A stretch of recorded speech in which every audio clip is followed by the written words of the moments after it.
សូមជម្រាបសួរដល់បងប្អូនទាំងអស់គ្នាសង្ឃឹមថាបងប្អូនទាំងអស់គ្នាសុខសប្បាយមិនថាផ្លូវកាយហើយនិងផ្លូវចិត្តទេថ្ងៃនេះយើងមកអង្គុយចុះហើយពិភាក្សាគ្នាបន្តទៀតអាចជាវីដេអូវែងដូច្នេះហើយបងប្អូនណាចាប់អារម្មណ៍ចង់ស្ដាប់ទៅរកតែមកពេងមកហើយអង្គុយពិភាក្សាមួយខ្ញុំហើយតែនេះតែសុខភាពតែទឹកបន្លាចដែលខ្ញុំធ្វើខ្លួនឯងហ្នឹងហើយដូចខ្ញុំនិយាយចឹងថាវីដេអូនេះអាចរៀងវែងបន្តិចបើសិនបងប្អូនណាដែលចាប់អារម្មណ៍អាចអង្គុយជជែកនិយាយមួយខ្ញុំបានអាចនិយាយបានថានេះវារបៀបដូច podcast ដែលអត់មានភីអត់មានអីទេតែខ្ញុំជជែកជាមួយបងប្អូនតាមរយៈវីដេអូនេះតែមានតែខ្ញុំតែឯងទេថ្ងៃនេះខ្ញុំចង់និយាយពីរឿងមួយដែលខ្ញុំគិតថាវា worth sharing បានន័យថាវាសមដើម្បីខ្ញុំយកមកចែករំលែកជាមួយបងប្អូនទាំងអស់គ្នាហើយចង់ជំរាបប្រាប់បងប្អូនទាំងអស់គ្នាថាការចែករំលែករបស់ខ្ញុំនេះមិនមែនជាការត្អូញត្អែហើយក៏មិនមែនជាការបន្ទោសនរណាម្នាក់ដែរប៉ុន្តែជាការលើកពីប្រធានបទនេះឡើងដើម្បីយើងយកមកជជែកគ្នាហើយសង្ឃឹមថាអាចជាគំនិតមួយដើម្បីយកឲ្យបងប្អូនគិតពីព្រោះអីវាជារឿងមួយដែលវាជួយខ្ញុំហើយពេលដែលខ្ញុំទទួលបានរឿងហ្នឹងមកខ្ញុំក៏មិនបានត្អូញត្អែមិនបានខឹងសម្បាគិតថាឆ្ងល់ថាហេតុអ្វីបានជារឿងទាំងអស់ហ្នឹងវាកើតឡើងហើយមានរឿងអីកើតឡើងនៅពីក្រោយហ្នឹងដែលធ្វើឲ្យមានមតិទាំងអស់ហ្នឹងលើកឡើងអញ្ចឹងណានិយាយពីរឿងការជួយប្រទេសជាតិខ្ញុំសូមសោកបន្តិចសិនបងប្អូនពួកអីជាពេលខ្លះខ្ញុំអត់ដឹងថាការសោករបស់ខ្ញុំហ្នឹងវាមានន័យយ៉ាងម៉េចសំខាន់បងប្អូនយកទៅបកប្រែខ្លួនឯងថាគឺខ្ញុំសោកនឹងក្នុងទម្រង់បែបណាវាជាប្រធានបទមួយដែលវាខ្ញុំគិតថាឲ្យនៅពេលដែលយើងឮថាការជួយប្រទេសជាតិគឺជាការងារធំណាការងារធំខ្លាំងហេតុអីខ្ញុំលើកយកប្រធានបទនឹងយកមកនិយាយព្រោះអីបងប្អូនមួយចំនួនដែលតាមដានវីដេអូខ្ញុំប្រហែលជាអាចដឹងខ្លះៗហើយថាខ្ញុំជាសិស្សឬក៏និស្សិតទៅរៀននៅក្រៅប្រទេសហើយវីដេអូខ្លះក៏ខ្ញុំបានជំរាបជូនខ្លះប៉ុន្តែមិនពឹស្ដាយព្រោះអីខ្ញុំមិនដែររៀបរាប់ពឹស្ដាថាខ្ញុំទៅរៀននៅក្រៅប្រទេសហើយដើមចុងខ្ញុំបានទៅរៀនហ្នឹងតាមរបៀបណាប៉ុន្តែអាចជាវីដេអូផ្សេងទៀតបើសិនបងប្អូនចាប់អារម្មណ៍ចង់ដឹងពីប្រវត្តិរបស់ខ្ញុំដោយសារដូចខ្ញុំបានជំរាបអញ្ចឹងខ្ញុំជានិស្សិតមួយរូបដែលទៅរៀននៅក្រៅប្រទេសឬនៅសហរដ្ឋអាមេរិកហើយខ្ញុំទទួលដឹងថាមិនមែនមនុស្សគ្រប់គ្នាមានសំណាងបានទៅរៀននៅអាមេរិកហើយជាពិសេសជាស្រីដែលមកពីក្មេងនៅរស់នៅតាមភូមិម្នាក់អាចបានទៅរៀនដល់សហរដ្ឋអាមេរិកហើយបានរៀនដល់អនុបណ្ឌិតទៀតជាពិសេសទៅរៀននៅសាលាដែលសម្រាប់ខ្ញុំចូលចិត្តសាលាដែលខ្ញុំរៀនខ្ញុំមានអំណរគុណហើយជាសាលាមួយដែលល្អបង្រៀនខ្ញុំឲ្យចេះគិតស៊ីជម្រៅនិងមើលឃើញពិភពលោកបានធំទូលាយជាងនឹងអ្នកខ្លះគេអាចគិតថាខ្ញុំសំណាងដែលខ្ញុំបានទៅរៀននៅដល់អាមេរិកហើយបញ្ចប់ថ្នាក់អនុបណ្ឌិតខ្ញុំខ្លួនឯងក៏ខ្ញុំយល់ស្របថាខ្ញុំសំណាងដែរប៉ុន្តែនៅពីក្រោយរូបភាពនៃភាពសំណាងទាំងអស់ហ្នឹងអ្នកខ្លះដែលគាត់ទៅតែស្គាល់ខ្ញុំឥឡូវប្រហែលជាគាត់អត់ដឹងថាតើនៅក្រោយការសំណាងដែលគាត់ឃើញហ្នឹងវាមានការខិតខំប្រឹងប្រែងអីខ្លះឯងព្រោះអីខ្ញុំដឹងថានៅពេលដែលយើងទៅរៀននៅក្រៅប្រទេសតោះតែយើងមានលុយទើបយើងអាចទៅរៀនបានហើយបើសិនជាយើងអត់លុយទេតោះតែយើងជាប់អាហារូបករណ៍ទៅរៀនពីអាហារូបករណ៍ Fulbright ឬក៏រាជរដ្ឋាភិបាលបញ្ជូនយើងទៅរៀនឬក៏អីចឹងទៅប៉ុន្តែសម្រាប់ខ្ញុំទៅរៀនខ្ញុំអត់បានជាប់អាហារូបករណ៍ Fulbright ឬក៏អីទេហើយខ្ញុំក៏អត់មានបានការទំនុកបម្រុងពីឪពុកម្ដាយដែរដូចខ្ញុំធ្លាប់និយាយទៅថាខ្ញុំគ្រាន់តែជាក្មេងនៅក្នុងភូមិម្នាក់ឯងចឹងខ្ញុំដឹងថាវាជាសំណាងប៉ុន្តែនៅពីក្រោយសំណាងហ្នឹងគឺដោយសារការខិតខំប្រឹងប្រែងរបស់ខ្ញុំទើបខ្ញុំអាចបានទៅរៀនវាមានរឿងច្រើននៅពីក្រោយហ្នឹងហើយប៉ុន្តែអ្វីដែលសំខាន់ក៏លេចមើលក្រោយវិញខ្ញុំអរគុណថាពេលដែលខ្ញុំរៀនចប់ទី12ទៅខ្ញុំចាប់ផ្ដើមប្រឡូកនៅក្នុងវិស័យការងារអ្វីដែលសំខាន់ជាងចំណេះដឹងជំនាញរឹងដែលយើងមានហ្នឹងគឺជំនាញទុនហ្នឹងមានអីខ្លះភាពស្មោះត្រង់ការគោរពពេលវេលាអាកប្បកិរិយាល្អការចេះគោរពអ្នកដទៃចេះឲ្យតម្លៃអ្នកនៅជុំវិញខ្លួនយើងចេះដាក់ខ្លួនហើយចេះបើកចិត្តឲ្យទូលាយរៀនពីអ្នកដទៃគុណសម្បត្តិទាំងអស់នឹងហើយដែរពេលហ្នឹងខ្ញុំអត់ដឹងនឹកស្មានសោះថាអាគុណសម្បត្តិទាំងអស់ហ្នឹងវាជាតម្លៃស្នូលសំខាន់ដែលជួយឲ្យខ្ញុំអាចមានឱកាសទៅរៀននៅសហរដ្ឋអាមេរិកបានហើយដល់ពេលដែលខ្ញុំទៅរៀននៅអាមេរិកហើយជាបងប្អូនខ្លះធ្លាប់ជួបប្រទះរឿងហ្នឹងហើយដល់ពេលដែលយើងទៅរៀនក្រៅស្រុកតែងតែមានអ្នកដែលគេមកប្រាប់យើងថាអញ្ចេះថាំងប្រឹងប្រែងរៀនទៅដើម្បីទៅ ជួយអភិវឌ្ឍប្រទេសជាតិយើងវិញយើងត្រឡប់ទៅស្រុកកំណើតរបស់យើងហើយយើងទៅជួយសង្គមជាតិជួយប្រទេសរបស់យើងព្រោះប្រទេសយើងត្រូវការអ្នកចេះដឹងច្រើនជាពិសេសដូចអនឯងអញ្ចឹងទៅរៀននៅស្រុកគេអាហ្នឹងជារឿងដែលខ្ញុំឧស្សាហ៍ឮរឿយហើយពេលដែលខ្ញុំទៅរៀនយូរអញ្ចឹងទៅក៏មានអ្នកខ្លះថាទៅរៀនអញ្ចឹងទៅប្រហែលជាមិនមកស្រុកវិញទេមិនមកជួយប្រទេសជាតិយើងឬក៏អីទេហើយយូរម្ដងនៅពេលដែលខ្ញុំមកលេងស្រុកក៏មានអ្នកខ្លះទៀតដែរដែលគាត់នៅតែនិយាយពាក្យចំដែរនឹងថាទៅរៀនហើយកុំភ្លេចមកស្រុកវិញផងដើម្បីមកជួយអភិវឌ្ឍប្រទេសជាតិយើងទាំងអស់គ្នាអ្នកខ្លះគាត់និយាយក្នុងទម្រង់មួយល្អបងប្អូនប៉ុន្តែអ្នកខ្លះទៀតគាត់និយាយសម្រាប់ខ្ញុំស្ដាប់ទៅមានអារម្មណ៍ថាគាត់ដាក់បន្ទុកនឹងទាំងស្រុងមកលើយើងហើយអ្នកខ្លះទៀតគាត់និយាយរៀងរបៀបដាក់បន្ទុកទាំងស្រុងហើយក្នុងអាទម្រង់រូបភាពមួយថាចង់បន្ទោសយើងទៀតថាវាជាតួនាទីរបស់យើងបើសិនជាយើងមិនជួយប្រទេសជាតិគឺវាជាកំហុសរបស់យើងចំពោះកត្តាបែបហ្នឹងបងប្អូនក្នុងលក្ខខណ្ឌបែបហ្នឹងខ្ញុំពេលខ្លះគាត់និយាយមកកាន់ខ្ញុំពេលខ្ញុំមកលេងស្រុកឬក៏គាត់និយាយពីខ្មែរហ្នឹងទៅពេលដែលខ្ញុំកំពុងទៅរៀនហ្នឹងពេលខ្លះវាមានចិត្តមួយថាអញ្ចឹងបងប្អូនខ្ញុំសំខាន់គឺខ្ញុំមិនមែនមនុស្សព្រះទេហើយខ្ញុំក៏មិនមែនចិត្តព្រះដែរអញ្ចឹងរឿងខ្លះពេលដែលយើងស្ដាប់ទៅក៏វាអាចប៉ះទង្គិចផ្លូវអារម្មណ៍របស់យើងអាចធ្វើឲ្យយើងខឹងផ្លែតប៉ុន្តែអ្វីដែលសំខាន់សួរថាខ្ញុំលឺហើយខ្ញុំអត់ប្រតិកម្មតបទាំងកំរោលឬអីគ្រាន់តែមានកូនចិត្តមួយបែបហ្នឹងប៉ុន្តែយើងដកបន្ថយមកជំហានហើយយើងយកមកគិតខ្លួនយើងវិញអ្នកខ្លះពេលដែលគាត់និយាយអញ្ចឹងគាត់ចង់ស្ដីបន្ទោសមួយថាយើងទៅរៀនក្រៅស្រុកហ្នឹងយើងអត់បានជួយអីប្រទេសជាតិទេហើយពេលខ្លះគាត់ដាក់បន្ទុកឲ្យអ្នកខ្លះដែលទៅរៀនហើយអត់មកស្រុកវិញបានន័យថាមនុស្សទាំងអស់ហ្នឹងអាក្រក់អត់បានជួយប្រទេសជាតិខ្លួនឯងអីមិនតិចសោះតែម្ដងខ្ញុំចង់លើកយកករណីចុងក្រោយហ្នឹងយកមកនិយាយលើកឡើងដើម្បីឲ្យបងប្អូនទាំងអស់គ្នាដឹងព្រោះវាខ្ញុំក៏ជាធ្លាប់មានបទពិសោធន៍ដែរចង់ឲ្យពេលខ្លះខ្ញុំឆ្ងល់ថាអញ្ចឹងបងប្អូនដែលគាត់និយាយបែបហ្នឹងគាត់គិតអីគេនៅក្នុងចិត្តគាត់ហើយសួរថាតើគាត់ប្រកាស 100% ប៉ុណ្ណាថានៅពេលដែលគេទៅរៀនហើយគេអត់ត្រឡប់មកស្រុកវិញហ្នឹងគេអត់បានជួយប្រទេសជាតិព្រោះខ្ញុំនឹកឃើញនៅពេលដែលពីមុនខ្ញុំមកស្រុកហ្នឹងពេលដែលអ្នកនិយាយបែបហ្នឹងមកកាន់ខ្ញុំពេលខ្លះចិត្តខឹងហ្នឹងចង់តបទៅភ្លាមហ្មងខ្ញុំចង់តបប្រាប់គាត់ថានេះនៅពេលដែលបងឯងឬក៏អ្នកឯងនិយាយពាក្យបែបហ្នឹងមកអ្នកឯងដឹងអត់ថាខ្ញុំរាល់ថ្ងៃខ្ញុំទៅរៀននៅស្រុកគេហ្នឹងខ្ញុំធ្វើអីខ្លះបានជាហ៊ាននិយាយថាខ្ញុំអត់បានធ្វើសកម្មភាពអីមួយដើម្បីជួយប្រទេសជាតិរបស់ខ្ញុំចុះអ្នកដែលនិយាយបែបហ្នឹងនេះបើកាន់ខ្ញុំកំពុងតែរស់នៅស្រុកខ្មែរហ្នឹងរាល់ថ្ងៃបានធ្វើអីខ្លះដើម្បីជួយប្រទេសជាតិយើងហើយមិនប្រកាសថាខ្ញុំទៅរៀននៅស្រុកក្រៅហ្នឹងខ្ញុំអត់មានពេលដើម្បីជួយប្រទេសជាតិខ្ញុំណាដូច្នេះហើយកុំឆាប់សន្មត់ហើយវាយតម្លៃពេកថាខ្ញុំទៅរៀននៅស្រុកគេហ្នឹងខ្ញុំអត់បានជួយប្រទេសជាតិសោះព្រោះអីខ្ញុំអត់ដែរចូលចិត្តដើម្បីទៅលើករឿងឬក៏លើកស្នាដៃឲ្យនរណាម្នាក់ដឹងទេថាខ្ញុំទៅធ្វើអីខ្លះព្រោះជាអាកប្បកិរិយារបស់ខ្ញុំអត់ចូលចិត្តទៅអួតសម្ញែងប្រាប់គេដើរធ្វើវីដេអូឬក៏សម្ញែងនៅតាមបណ្ដាញសង្គមអីថាណាខ្ញុំធ្វើអីខ្លះដើម្បីជួយប្រទេសជាតិរបស់ខ្ញុំហើយគំនិតឬក៏ការគិតរបស់ខ្ញុំទៅលើការជួយប្រទេសជាតិហ្នឹងវាខុសពីការគិតរបស់អ្នកដែលគាត់បញ្ចេញមតិបែបហ្នឹងខ្ញុំជួយប្រទេសជាតិខ្ញុំក្នុងទម្រង់រូបភាពផ្សេងឧទាហរណ៍ពេលដែលខ្ញុំទៅរៀនណាបងប្អូនទាំងអស់គ្នាសាលាដែលខ្ញុំរៀនណាអត់មានចំនួនខ្ញុំរៀនមានបើសិនរៀនថ្នាក់អនុបណ្ឌិតវិញមកសាលាហ្នឹងគឺមានតែខ្ញុំមួយគត់ដែលមកពីស្រុកខ្មែរទៅដំបងគេឯកាមែនតើហើយពេលដែលយើងទៅដំបងណាគេសួរយើងថាយើងមកពីណាហើយគេប្រាប់គេថាយើងមកពីស្រុកខ្មែរគេអត់ស្គាល់ទេថាស្រុកខ្មែរនឹងនៅណាគេសួរយើងវិញថាស្រុកខ្មែរនឹងនៅណាដល់ពេលយើងប្រាប់អ្នកជិតខាងប្រទេសជិតខាងរបស់យើងថាយើងនៅចន្លោះប្រទេសជិតខាងរបស់យើងខ្មែរយើងនៅចន្លោះថៃហើយនិងវៀតណាម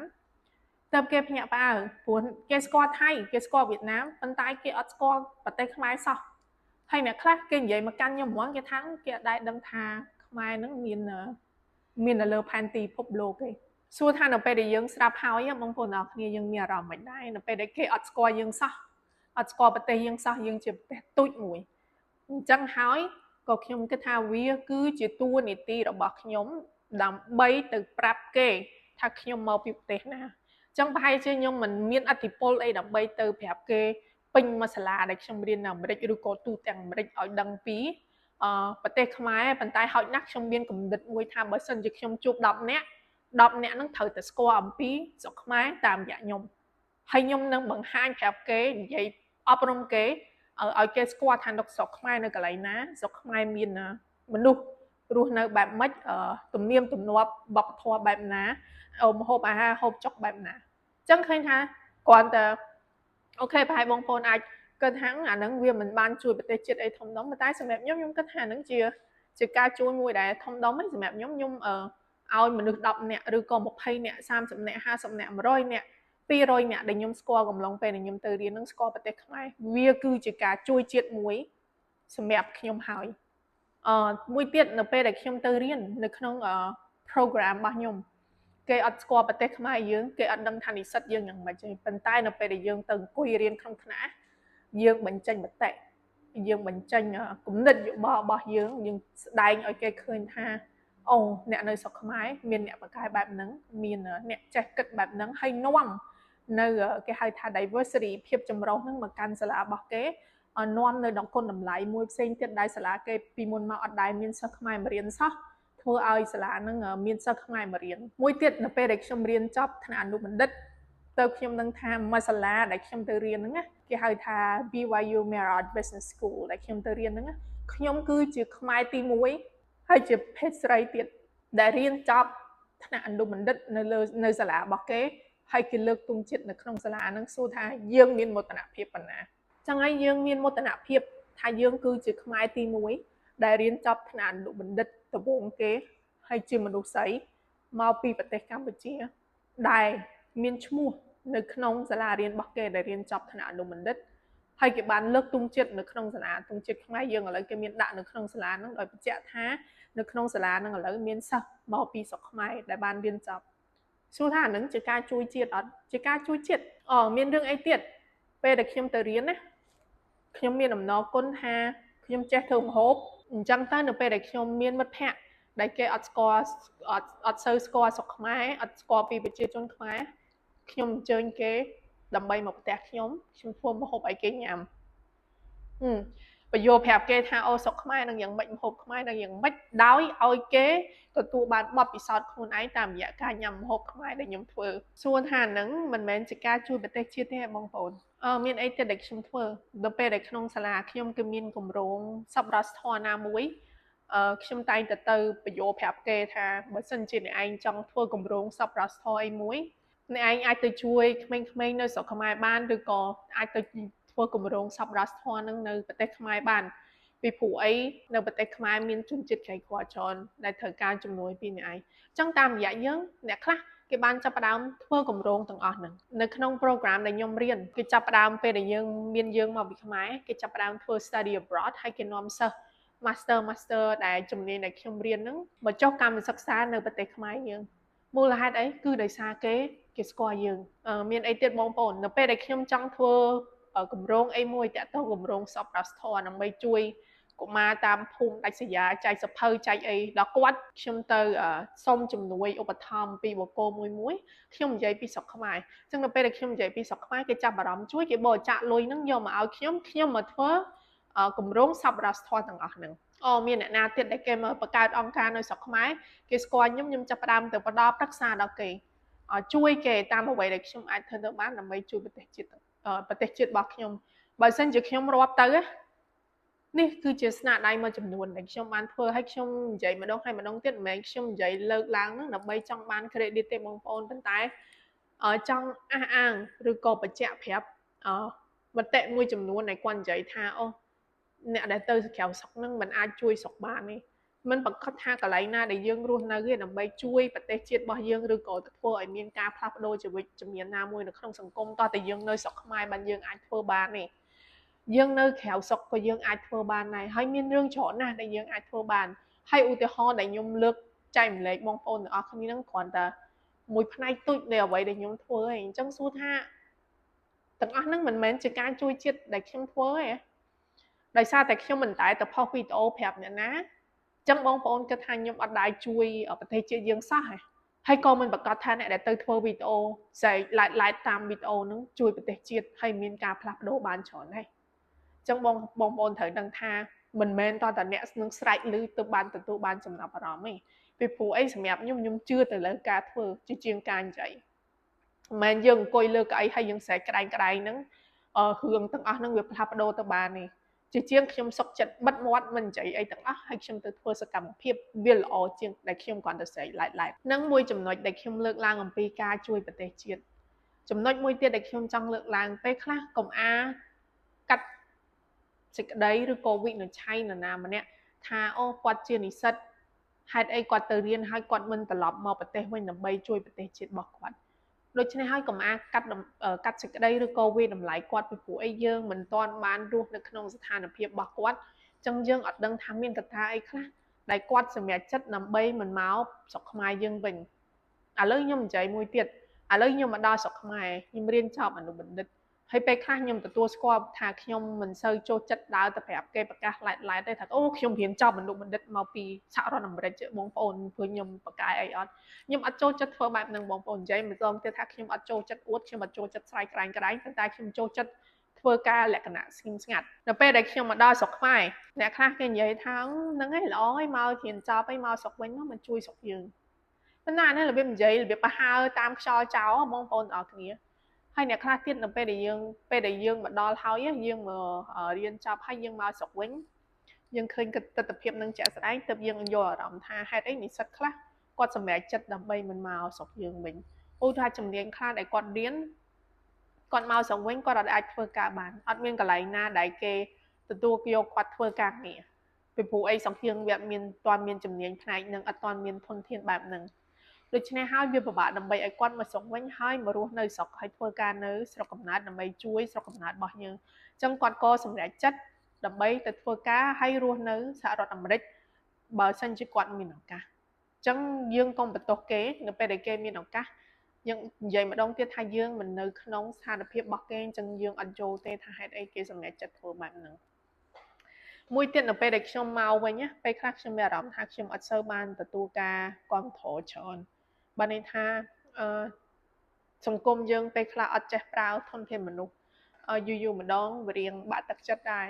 ថាំងពេលយើងមកដល់វិញហើយហេតុអីអត់មាននរណាម្នាក់ផ្ដល់ឱកាសបង្កើតជា support system មួយដើម្បីជួយឲ្យ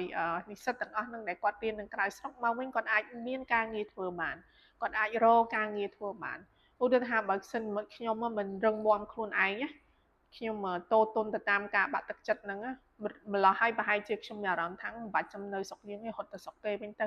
ពីព្រោះឯងមានអារម្មណ៍ថាយើងមកដល់ស្រុកយើងហើយអត់មាននរណាគេឲ្យតម្លៃឬក៏ចេះប្រើធនធាន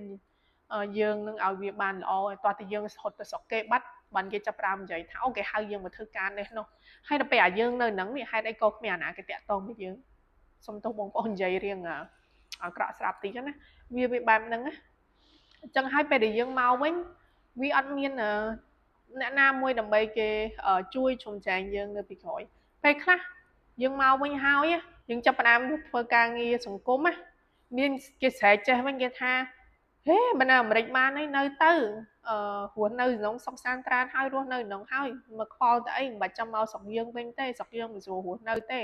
រស់នៅស្រុកគេវាស្រួលជាងហើយអញ្ចឹងខ្ញុំក៏គិតថាខ្ញុំនៅណាគាត់ចែកខ្ញុំថាខ្ញុំមិនជួយប្រទេសជាតិពេលដែលខ្ញុំចាប់ផ្ដើមមកធ្វើការងារសង្គមហើយ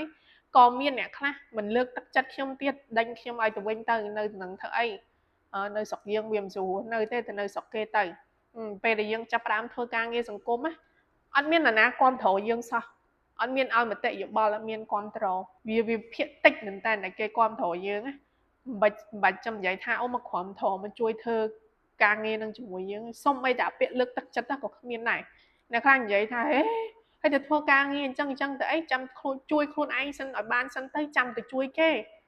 យើងមិនទាន់ជោគជ័យអញ្ចេះមួយអញ្ចោះពីរអញ្ចឹងយើងឃើញថាអាហ្នឹងជាការបំបាក់ទឹកចិត្តបាត់ទៅហើយនៅពេលដែលយើងខណៈពេលដែលយើងនេះកំពុងតែមានឆន្ទៈដើម្បីជួយសង្គមជាតិរបស់យើងជួយសហគមន៍របស់យើងហេតុអីអត់មានការគ្រប់គ្រងអត់មានពាក្យលើកទឹកចិត្តមានតែពាក្យនិយាយអញ្ចឹងបន្ថែមទៀតដូចជាឆ្នេះហើយខ្ញុំធ្វើឲ្យខ្ញុំគិតថាតើនៅពេលដែលគាត់និយាយថាជាការជួយប្រទេសជាតិនឹងស្អីគេជានិយមន័យនៃការជួយប្រទេសជាតិរបស់គាត់នឹងហើយអ្នកទាំងអស់នឹងដែលខ្ញុំឃើញពេលខ្លះខ្ញុំអត់ដឹងថាគាត់ត្រូវទៅគាត់ធ្វើអីផងដើម្បីជួយប្រទេសជាតិ ពួកឯងនិយមនៃការជួយប្រទេសជាតិរបស់ខ្ញុំវាខុសពីពួកគាត់ដូចខ្ញុំនិយាយចឹងថានៅពេលដែលខ្ញុំបាត់នៅក្នុងស្រុកក៏មិនមែនប្រកាសថាខ្ញុំអត់បានជួយស្រុកទេខ្ញុំដែរខ្ញុំបានជួយច្រើនមែនទេប៉ុន្តែខ្ញុំអត់ដែរដើរទៅនិយាយប្រាប់ហើយទៅបោះផុសវីដេអូប្រាប់អ្នកណាទេហើយនៅពេលដែលខ្ញុំមកដល់ហើយខ្ញុំធ្វើការងារទាំងអស់នឹងហើយហេតុអីក៏មិនលើកទឹកចិត្តខ្ញុំហើយមកនិយាយពិបាកទឹកចិត្តខ្ញុំបន្ថែមទៀតដូច្នេះហើយវាធ្វើឲ្យខ្ញុំឆ្ងល់ថាតើអ្នកដែលនិយាយទាំងអស់ហ្នឹងគាត់កំពុងតែស្ថិតនៅចំណុចណាហើយគាត់បានជួយប្រទេសជាតិអីខ្លះហើយអញ្ចឹងហើយសាររបស់ខ្ញុំគឺសូមឲ្យយើងទាំងអស់គ្នាយើងយកមកគិតវិញថាតើពេលដែលយើងនិយាយថាយើងជួយជាតិហ្នឹងយើងជួយជាតិនៅក្នុងទម្រង់បែបម៉េចនៅតែនិយាយអះអាងម្ដងហើយម្ដងទៀតថាខ្ញុំជឿលើរឿងធ្វើការងារតូចតាចធំដុំដែលមិនមែនជារឿងធំដុំមិនបាច់ចាំទៅសម្ញែងប្រាប់អ្នកណាពីព្រោះរឿងការងារតូចតាចទាំងអស់ហ្នឹងហើយវាផ្ដល់ឥទ្ធិពលធំខ្លាំងជាងការងារធំដែលយើងឃើញតែគេសម្ញែងតាមវីដេអូហ្នឹងទៀតដើម្បីជួយជាតិហើយខ្ញុំនិយាយហ្នឹងមិនមែនវាបហាអ្នកដែរធ្វើរឿងឲ្យទៅបង្ហោះតាមបណ្ដាញសង្គមឬក៏ធ្វើវីដេអូប្រាប់គេហ្នឹងគឺខ្ញុំសាទរខ្ញុំចូលរួមគាត់ហើយប៉ុន្តែខ្ញុំគាត់តែចង់បញ្ជាក់ប្រាប់អ្នកដែលគាត់និយាយបែបហ្នឹងមកកាន់ខ្ញុំណាឬក៏ទៅកាន់និស្សិតផ្សេងទៀតពួកអីក៏មានអ្នកច្រើនដែរដែលជួបរឿងប្រទេសរឿងទាំងអស់ហ្នឹងហើយក៏ចង់ឲ្យគាត់ដឹងថាមិនមែនអនាគតប្រទេសជាតិទាំងមូលវាផ្ដោតទៅលើខ្ញុំមួយពឹងលើខ្ញុំមួយពេលខ្លះខ្ញុំមានអារម្មណ៍ថាវាលះលប់បងប្អូនខ្ញុំមានអារម្មណ៍ថាកតាបកិច្ចហ្នឹងវាធំព្រោះអីការងារជួយជាតិមិនមែនតែលើខ្ញុំម្នាក់ណាគឺត្រូវការយើងទាំងអស់គ្នាដើម្បីចូលរួមគ្នាហើយខ្ញុំម្នាក់ឯងក៏ខ្ញុំមិនអាចទៅធ្វើអីដើម្បីផ្លាស់ប្ដូរប្រទេសជាតិនឹងមួយទាំងមូលដែរហើយពេលខ្លះមិនមែនការងារខ្លះខ្ញុំមិនចូលរួមមិនមែនថាខ្ញុំមិនស្រឡាញ់ជាតិណាខ្ញុំមានរបៀបនៅក្នុងការជួយប្រទេសជាតិជួយសហគមន៍របស់ខ្ញុំឧទាហរណ៍រឿងខ្លះដែលយើងអាចជួយជាតិបានណាបងប្អូនទាំងអស់គ្នាខ្លះដែលមើលរំលងណា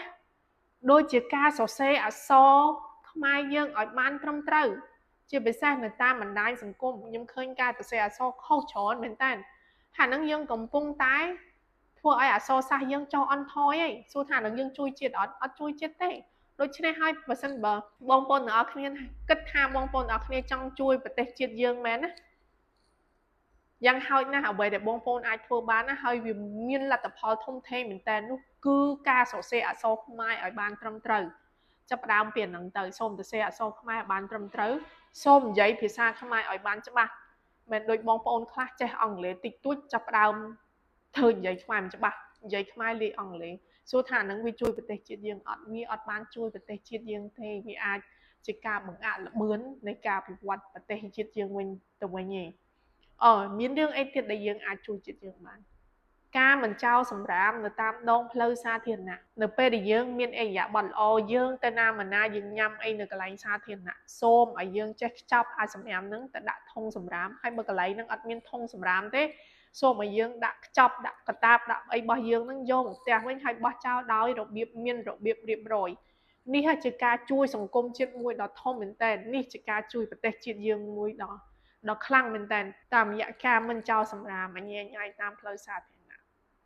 មានរឿងអីទៀតដែលយើងអាចជួយប្រទេសជាតិយើងបានឧទាហរណ៍ដូចជានៅពេលដែលយើងស្រែកក្តែងថាយើងស្រឡាញ់ប្រទេសជាតិរបស់យើងណាយើងត្រូវទៅកលេចមើលក្រោយហើយយើងត្រូវកលេចមើលវប្បធម៌ទំនៀមទម្លាប់ស្រុកខ្មែរយើងសង្គមរបស់យើងសួរថាវប្បធម៌ទំនៀមទម្លាប់របស់ប្រជាជនខ្មែរមានរបៀបយ៉ាងម៉េច